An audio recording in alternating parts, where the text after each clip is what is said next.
Rasulullah sallallahu alayhi wa alihi wasallam is our intercessor on the day of judgment. And he is so much concerned about us. He waits for us at Al-Jannah. When a delegation comes, usually you send people to receive them at the door of the masjid.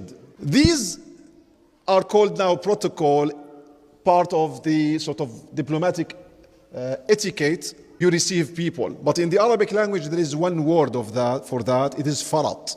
Farat. Farat is the one who goes ahead of you to receive you.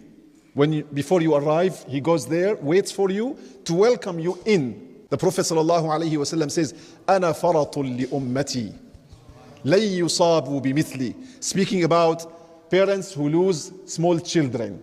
Someone who loses one child will be farat for him. The child will be in Al-Jannah.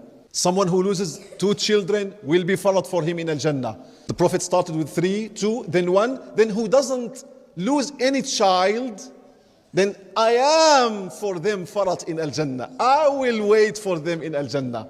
And you believe that he's waiting for you at the door of Al-Jannah to receive you there?